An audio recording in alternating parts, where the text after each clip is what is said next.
House will be in order. For what purpose does the gentleman from Illinois rise?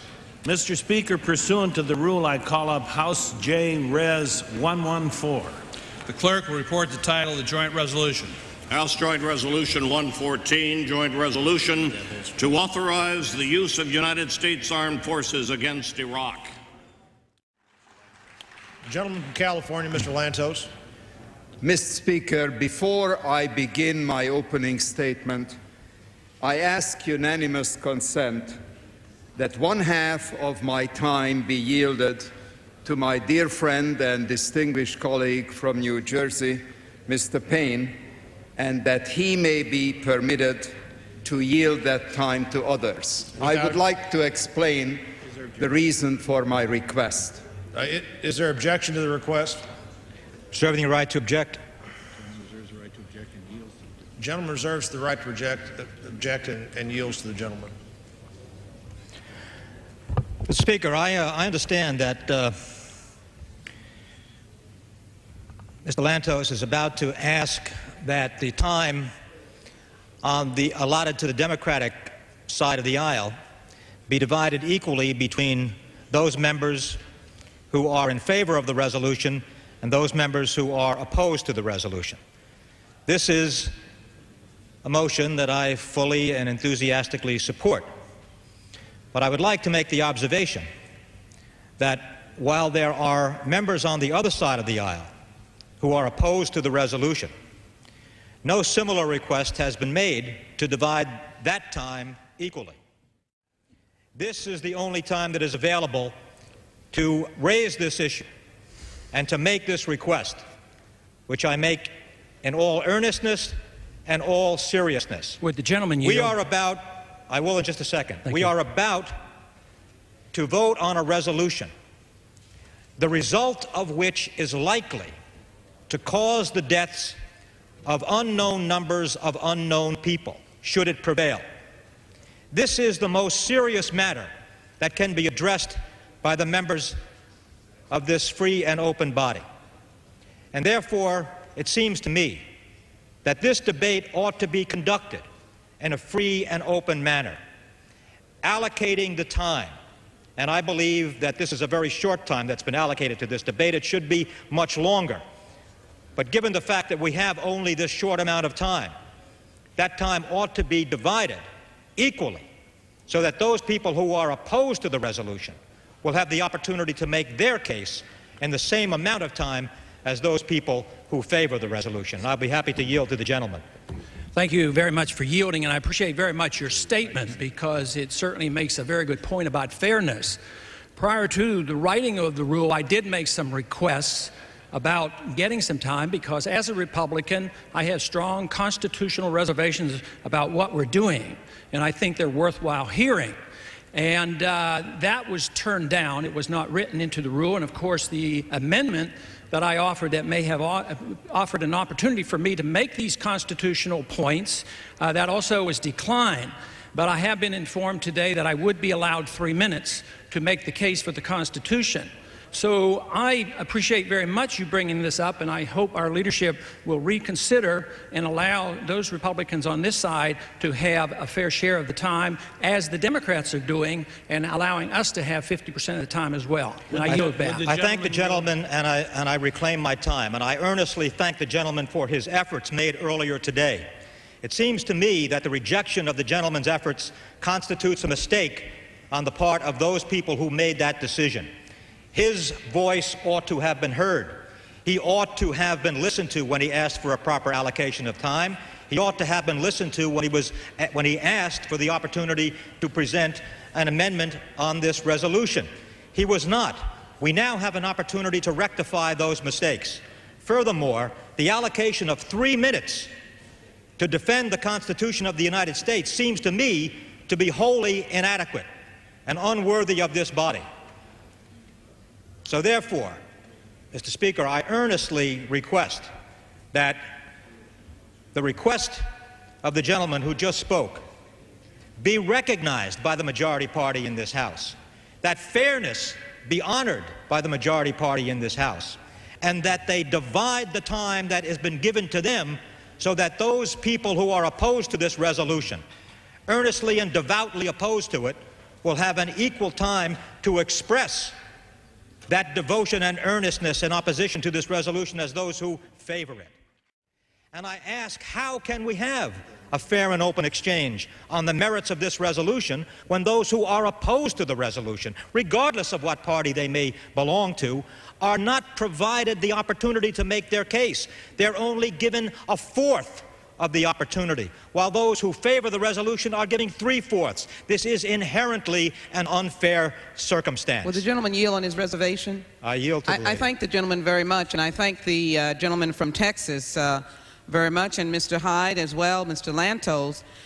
The gentleman from New York makes a very valid point, and it was my understanding by the resolution that each member was guaranteed 5 minutes. Now, I'm not sure if I heard Mr. Paul, the distinguished gentleman from Texas, correctly, but my understanding is that he reported 3 minutes. And Mr. Hyde, I think it is extremely important in this debate that even 5 minutes may not be long enough to discuss the issues of life and death. And I believe the distinguished gentleman from New York has made a very valid point about sharing of the time.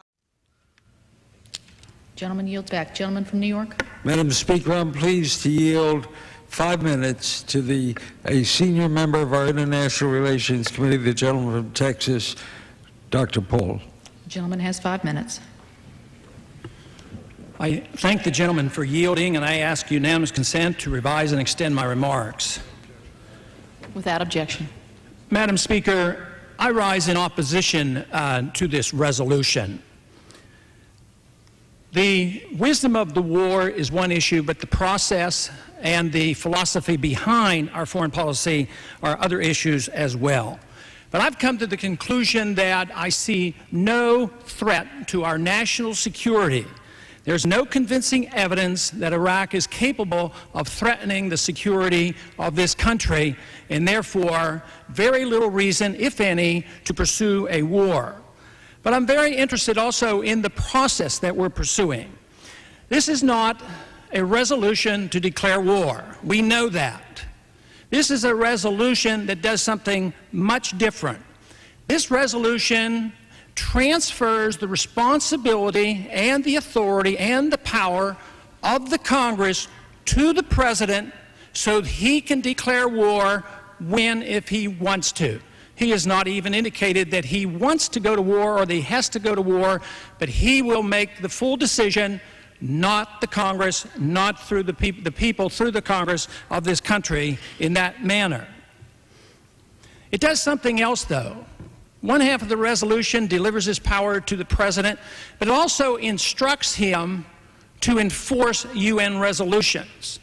I happen to think I enjoy more listening to the President when he talks about unilateralism and national security interests than accepting this responsibility to follow all the rules and the dictates of the United Nations. And that's what this resolution does. It instructs him to follow all the resolutions. But the important aspect of the philosophy and the policy that we're endorsing here is the preemption. This should not be passed off lightly. It has been done to some degrees in the past, but not so explicitly, not so much put into law that we will preemptively strike another nation that has not attacked us. No matter what the arguments may be, this policy is new, and it will have ramifications for our future, and it will have ramifications for the future of the world, because other countries will adopt this same philosophy. I also want to mention very briefly something that has essentially never been brought up. And that is, for more than 1,000 years, there has been a doctrine and a definition of what the Christian definition of a just war is all about. And I think this effort and this plan to go to war comes up short of that doctrine. First, it says that there has to be an act of aggression. And there has not been an act of aggression against the United States. We're 6,000 miles from our shore. Also, it says that all efforts at negotiations must be exhausted. I don't believe that is the case.